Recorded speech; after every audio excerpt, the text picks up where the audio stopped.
For today's Saints Spotlight, we asked Bruce Rosenthal, newly established Dean of the College of Business, to speak with us about his goals and vision for the college. This is Dean Rosenthal's first academic year at Thomas More, and he brings more than 25 years of higher education experience, which includes more than 17 years in academic leadership. Before he made the jump into higher education in the mid-2000s, Dean Rosenthal was a business person and spent several years overseas, both in Europe and Asia, where he found a passion for Japanese culture and became fluent in both written and spoken Japanese. He relies on his extensive business background to help determine his direction as a leader in higher education. But he also has a creative side, having spent time during his undergrad in illustration and advertising. Bruce, can you tell us more about what has influenced your views of business? All of the experiences that I had as a business person, both as an entrepreneur and working in major corporations, have shaped how I feel about business, the things that I found that I needed to be able to do as a business person. Because I have all this experience, I've been able to sympathize with younger people starting off as business people, what they need to know, what they probably don't need to know, the kinds of things that are going to be important to them, the kinds of things they're going to be called upon to be able to do. And I certainly want to be able to put that very realistically based and strongly experience-oriented courses and experiences and opportunities into the College of Business, so that Thomas More College of Business graduates are extremely well prepared to take their place in the business world and make positive impacts, not only in their own careers, but in their communities and the organizations in which they work, and to all of the stakeholders. That is so true, being able to apply what you're learning to the real world. Absolutely. The MBA that I got certainly hasn't hurt me, and in fact helped me quite a bit. On the other hand, there were all kinds of courses that we had to take that were very theoretically based. When I got out into the real world as an upper-level manager, realized that there was a tremendous amount of courses that really weren't doing me very much good. But things that I had to do every day were not taught to me. I wanted to be able to take the experiences that I've had and be able to say to the students, you're going to need this, and I know that because when I was a business person, I needed it. And I think by doing that, not only will the students respond, but potential employers will also respond, because they'll be able to see that our students are better prepared in the kinds of things that they are realistically going to be asking them to be able to do as employees. What business topics do you find most fascinating and do you like to discuss? A lot of the business discussions recently have been about how the world is going to change because of COVID, how the world is becoming more globalized, what skills are most needed, what skills will probably be most important in the next 10 to 20 years, what kinds of education we should be providing students, being that most estimates are that many of our students will be working in fields that don't exist yet, not subjects that don't exist yet, fields that don't exist yet. And so a lot of the discussions circle around, well, then how are we effectively educating our students if they have to go into fields that don't exist yet and we don't know what they are. Those kinds of conversations are the kinds of things that we have a lot among business people. I'm involved in putting together an advisory council for the College of Business, and those are certainly the kinds of questions that I want to ask local and regional business leaders. What do you think we ought to be teaching? What's going to be helpful to you? What is it that a student could put on a CV that you would look at and say, wow, that's interesting, tell me more about that. And so those are the kinds of courses and those are the kinds of experiences that we will provide for our students, so that when you, Mr. Employer, Miss Employer, see this student, you're going to look at him or her and say, well, that's the kind of person that I want in this organization. I'm hearing the importance of preparation for the future business force. Do you have concrete goals? There are a couple of things that I think are going to be of major importance to business people. One of them is sustainability.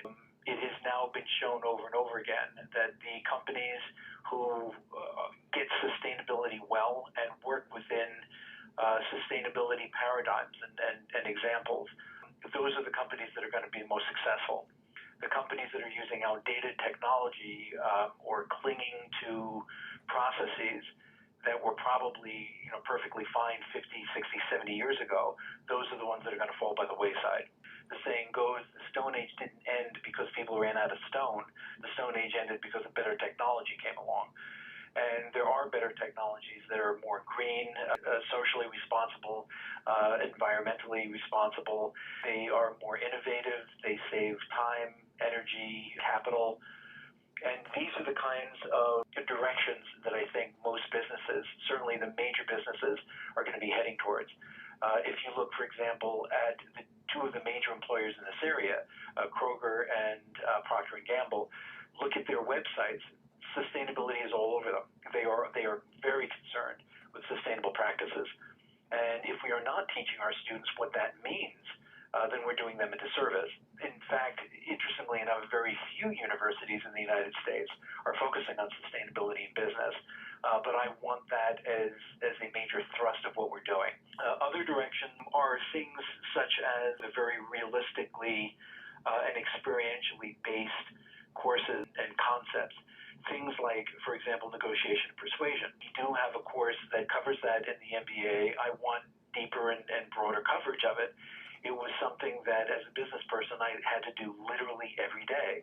Another aspect that I think we need to concentrate on is something that every major company lists as an essential skill. Every single major corporation lists this, and yet almost no university teaches it, and that's creativity. I teach a course on creativity and innovative thinking, and I certainly want to introduce that on the undergraduate and graduate level to Thomas More.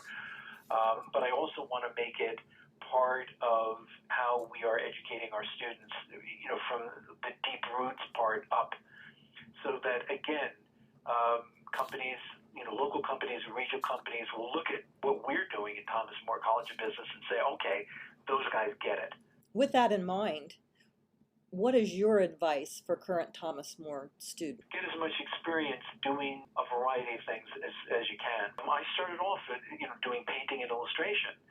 And when I got into the business world, I was kind of embarrassed that everybody else that I met had majored in economics or finance or accounting or whatever, and I had majored in art. But then I realized as I went along that majoring in art, majoring on the creative side of things, gave the right side of my brain a lot of exercise that these other people that I was meeting did not have. I would recommend doing something creative to stimulate, the right side of your brain to see how you could come up with creative solutions to problems as opposed to just rote solutions to problems. I would try to find what excites you about business and then try to focus in on that. Find what you're really interested in and pursue that. And it could be anime, it could be cooking, it could be, the restaurant business, it could be tourism, it could be travel, it could be marketing. Business is a fascinating thing to get into because it literally affects every other human activity. The example that I give to artists, because I was and am an artist, Vincent van Gogh died basically alone in an attic. Picasso died a fabulously wealthy man in a castle that he owned in the south of France. And it wasn't that Picasso was that much better an artist than Vincent van Gogh was, but Lord in heaven, that man knew how to market himself. And all of these things have to do with business.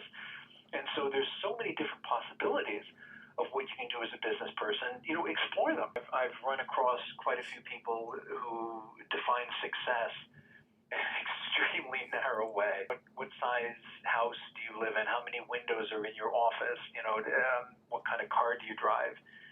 And to me, that was never a symbol of success. A symbol of success is always, are you happy in doing what you're doing?